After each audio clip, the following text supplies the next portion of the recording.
Hey, what's going on YouTube? Welcome back to the Angry Alpha channel. It's great to be here once again, I promise you that. It's been a long 9 months since I last uploaded. My last upload was an NBA 2K19 video. Obviously that's not the case by the title and the gameplay in the background, which is Modern Warfare. Anyways, I plan on starting a very new series on this channel. And it's about the United States Army, starting from the recruiting process, which is what we're going to be talking about today. Then working towards MEPS, which is the Military Entrance Processing Station. And then I'm going to talk about basic training, advanced individual training, and the whole 9 yards, okay, from start to finish to where I'm at now. So from September of 2019 till January of 2020, I was in training, basic combat training and AIT.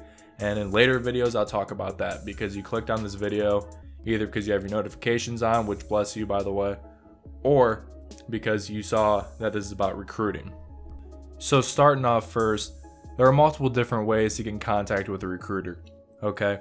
So I'll explain to you how I got in contact with my recruiter and other ways that they reach out to you. So I bet, and I guarantee actually, that many of you have gotten a DM on Facebook, maybe even Twitter. I've never gotten on Twitter, or Instagram, or a follow request or something from a recruiter, whether it's the Army, the Marines, the Navy, the Air Force, whatever. You know, it's their job to reach out to people, to get people enlisted, to get more money. It's just a job, you know, everybody has it. Anyways, the way my recruiter and I met was through the high school. So my senior year of high school, which was about in 2018 to 2019, he usually sets up, and other branches do this too, they set up a table in the cafeteria and they just stand there, you know, for the lunch periods, and people come up, they ask questions. I came up, I asked them questions. I talked to multiple different branches. I talked to the Air Force, I talked to the Marines, I talked to the Navy, and then the Army. And then I was thinking, I was like, okay, well, I want to think about my future, and this is what you guys have to do. What do you want to do? Do you want to make a career out of it? You know, do you want to go through the 20 years active duty and retire? Or do you want to go to college and you need help with college? You know, that's things that they talk about, and they probably DM'd you about it, asking what your future is. You know, do you plan on going to college? Oh, we can pay for it. Yes, the active duty pays for it. The Army Reserve pays for it. I'm in the Army National Guard, okay?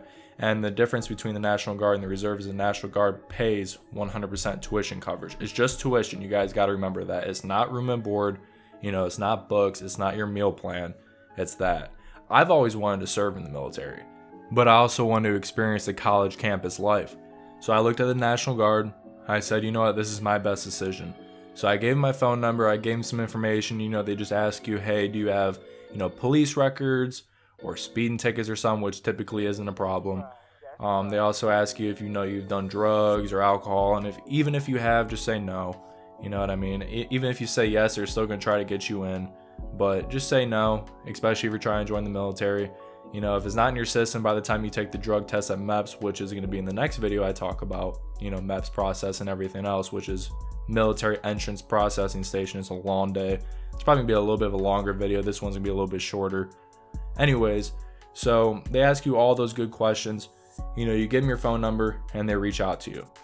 The next thing that they're gonna want you to do is to come to their armory. You know, for the National Guard, I went to their armory, and you sit down, you fill out a bunch of paperwork, okay?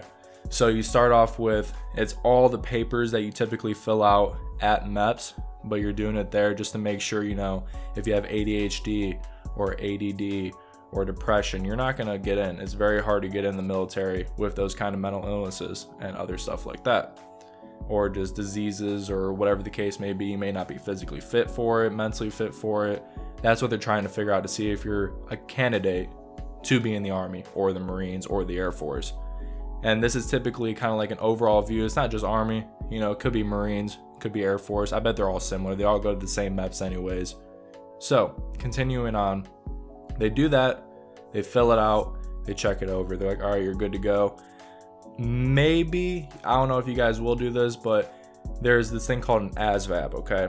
And it's kind of like if you think of the ACT in high school or the SAT. It's not that hard and it's not that long, but it's kind of like their way of getting in. You know, you need a high enough score to get into the Army or the Air Force or wherever the case may be. So you might take the test. I don't know 100%, but they had me do a practice test. I believe I got like a 65, something like that. By the time I took the ASVAB, I got an 81, which is a really high score. You know, the higher score you get on the ASVAB, the more jobs are available to you. So that's kind of like what they're looking at, okay? Now I'm gonna talk specifically for the National Guard. So in the National Guard, once you go to MEPS and everything else, you're able to pick your duty station. If you're picking active duty, you won't figure it out until the end of your job training, okay? Just so you guys know, I'll probably talk about that again in the MEPS video and maybe even in the AIT video. But Army Reserve, I believe, I'm not 100% sure, but I believe you get to pick your duty station within your state. Or it could be a different state because it's reserve. But National Guard, the difference between that and the Army Active and Army Reserve is National Guard is for the state.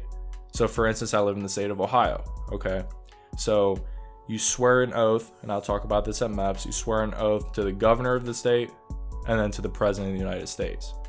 So that's the difference between National Guard and Army Active and Army Reserve, okay? So that's pretty much it. You know, the recruiting process isn't that long. You know, ask your questions, you know, if you're not completely sure about something, you know, how long is my job going to be? Well, you figure that out at MEPS, they'll tell you that. You know, how long is the ASVAB? They'll tell you that.